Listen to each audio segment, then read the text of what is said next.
তো ক্লাস 10-এর স্টুডেন্টদের জন্য আমি একটা ছোট্ট ভিডিও বানাচ্ছি। এটা তোমাদের জন্য আশা করি খুবই হেল্পফুল হবে।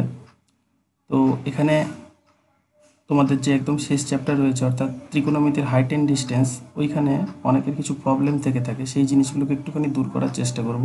তো ভিডিওটা মন দিয়ে দেখবে, আশা করি বিষয়টা ক্লিয়ার করতে পারবো। তো প্রথম যে জিনিসটা নিয়ে আমি বলবো, হাইট অ্যান্ড ডিস্টেন্সের যে চ্যাপ্টারটা রয়েছে, এই চ্যাপ্টারটাতে মূলত আমরা যে ত্রিভুজগুলো নিয়ে আলোচনা করি, সেই ত্রিভুজগুলো হচ্ছে আমাদের সব সমকোণী ত্রিভুজ। ঠিক আছে, কোনো নর্মাল ত্রিভুজ কিন্তু না, সমকোণী ত্রিভুজ। সমকোণী ত্রিভুজ কাকে বলা হবে?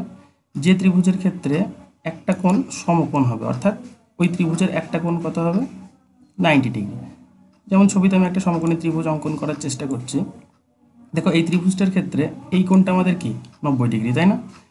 তাহলে এই ত্রিভুজটাকে আমরা কি বলবো? সমকোণী ত্রিভুজ বলবো। এবার জাস্ট এ সেকেন্ড। এবার প্রশ্ন হচ্ছে, এই ত্রিভুজের ক্ষেত্রে একটা কোণের মান যদি 90 ডিগ্রি হয়, আর আমরা অবশ্যই জানি যে একটা ত্রিভুজের সবকটা কোণ মিলে মোট কত ডিগ্রি হয়? 180 ডিগ্রি। তাহলে 180 ডিগ্রির ভিতরে অলরেডি যদি এটা 90 ডিগ্রি হয়ে যায়, তার মানে নিশ্চয়ই আর বাকি 90 ডিগ্রি এইটা আর এইটা মিলিয়ে হবে, তাই তো? সেক্ষেত্রে যদি আমরা এই কোণটাকে যদি থিটা বলে কনসিডার করি, ত্রিকোণমিতির ক্ষেত্রে আমরা কোণকে কী দিয়ে ডিনোট করি? ইন জেনারেলি থিটা দিয়ে ডিনোট করি, ঠিক আছে? তাহলে নিশ্চয়ই অপর যে কোণটা পড়ে থাকলো সেটা আমাদের কত হবে? 90 ডিগ্রি মাইনাস থিটা।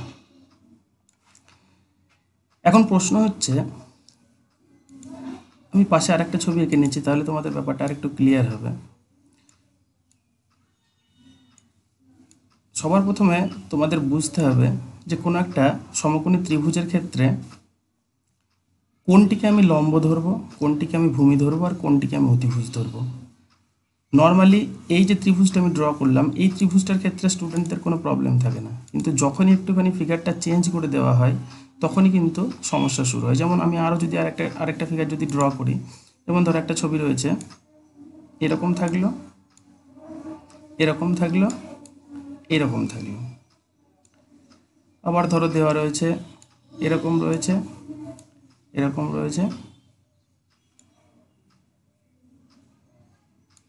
এরকম, এরকম রয়েছে। আরও ধরো একটা ছবি আমি যদি আঁকি, ধরো এরকম রয়েছে, এরকম রয়েছে, এরকম রয়েছে। কোনটিকে আমি লম্ব ধরবো আর কোনটিকে আমি ভূমি ধরবো, সব থেকে বড় কনফিউশন এই জায়গাটাতে শুরু হয়। তো আমি একটুখানি ক্লিয়ার করে দিই।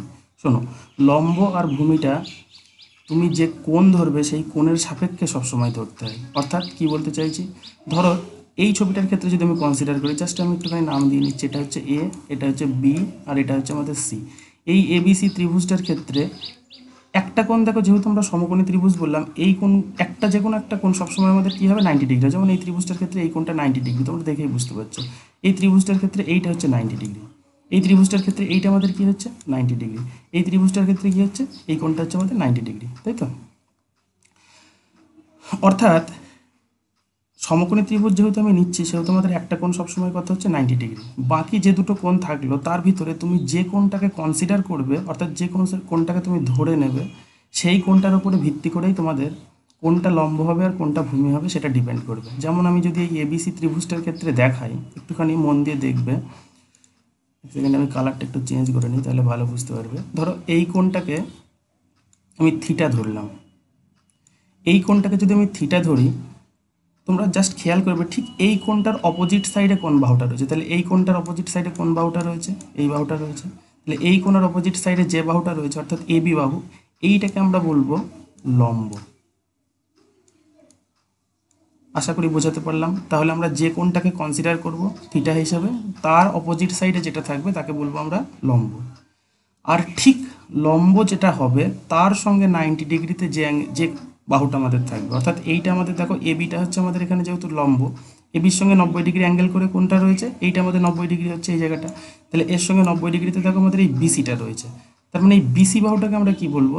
এইটাকে আমরা বলবো ভূমি। বোঝাতে পারলাম?